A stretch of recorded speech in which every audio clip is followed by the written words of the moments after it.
بسم اللہ الرحمن الرحیم۔ السلام علیکم۔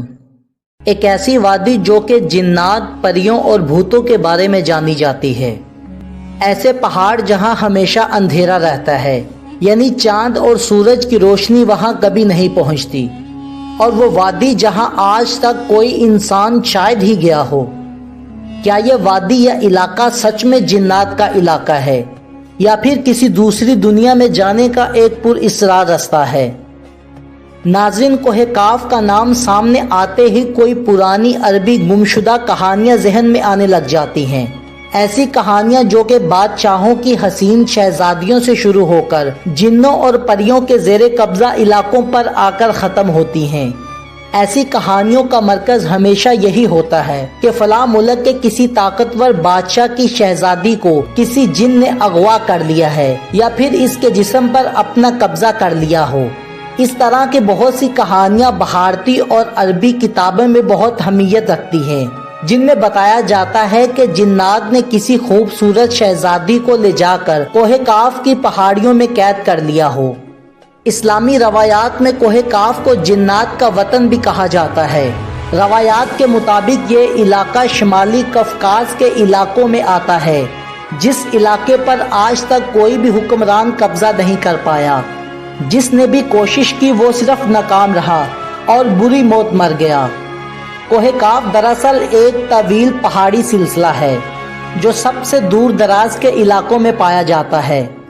کہا جاتا ہے کہ کوہ کاف سبز زرتشت پر مشتمل ہے، جس کے عکس نے آسمان کو سبز رنگ کیا ہوا ہے۔ کوہ کاف کو جنات کا علاقہ بھی کہا جاتا ہے۔ زمانہ قدیم کے اندر جنات نے یہاں بہت سی ریاستیں قائم کی۔ روایات کے اندر ہے کہ کوہ کاف بہت سے علاقوں پر مشتمل ہے، جس میں 70,000 زمینیں سونے کی، 70,000 چاندی اور 70,000 زمینیں مشک کی ہیں۔ عربی روایات کے مطابق کوہ کاف سب سے بڑا پہاڑی سلسلہ ہے جو کہ اللہ رب العزت کی طرف سے زمین کو سہارا دینے اور اسے مضبوطی سے آپس میں جوڑے رکھنے کے لیے بنایا گیا ہے۔ معزز ناظرین، کہا جاتا ہے کہ اس دنیا کے اندر جتنے بھی پہاڑ ہیں، ان سب کی شاخیں زیر زمین کوہ کاف سے جڑی ہوئی ہیں۔ ایک بہت ہی مشہور شخصیت نے لکھا ہے کہ حضرت ذوالقرنین جب آب حیات کی تلاش کے لیے نکلے تو وہ ایک طویل سفر کے بعد کوہ کاف کے پہاڑوں میں پہنچ گئے، جہاں انہوں نے دیکھا کہ حضرت اسرافیل علیہ السلام سور پھونکنے کے لیے قیامت کا انتظار کر رہے ہیں۔ کوہ کاف اور اس میں موجود مخلوق کے بارے میں روایات بیان کی جاتی ہے کہ ایک دفعہ حضرت ابن عباس بیان کرتے ہیں کہ نبی کریم صلی اللہ علیہ وآلہ وسلم نے فرمایا کہ کیا کر رہے ہو؟ تو وہاں میرے ساتھ اور بھی صحابہ کرام موجود تھے۔ ہم نے کہا کہ ہم سورج پر غور کر رہے ہیں کہ یہ کیسے طلوع اور کیسے غروب ہوتا ہے۔ تو آپ صلی اللہ علیہ وآلہ وسلم نے فرمایا، اللہ رب العزت جو چاہتا ہے وہ پیدا کرتا ہے۔ تم اس سے تعجب کرو کہ کوہ کاف سے آگے 7 سمندر ہیں اور ہر سمندر 5 سال سفر کرنے کے برابر طویل ہے، اور اس کے آگے 7 زمینیں ہیں جن کا نور ان کے باسیوں کے لیے چمکتا ہے، اور اس کوہ کاف کے آگے 70,000 مخلوق ہے جو کہ ہوا میں اڑتی ہے، جن کو پرندوں کی شکل میں پیدا کیا گیا ہے۔ یہ مخلوق اور ان کے بچے پیدا ہوتے ہی ہوا میں اڑنے لگتے ہیں اور تسبیح کرنے کی ادائیگی میں ذرا بھی دیر نہیں کرتے۔ اس مخلوق کا کھانا پینا، یہاں تک کہ ان کا لباس بھی ہوا ہے۔ وہ نہ تو جانتے ہیں کہ اللہ رب العزت نے حضرت آدم علیہ السلام کو پیدا کیا، اور نہ ہی یہ جانتے ہیں کہ ابلیس کون ہے یا پھر شیطان کیا ہے۔ اللہ پاک نے کوہ کاف کو دنیا کے گرد تخلیق کیا ہے۔ یہ دنیا اس پہاڑ کے درمیان ایسے قید ہے جیسے انگوٹھی میں انگلی قید ہوتی ہے۔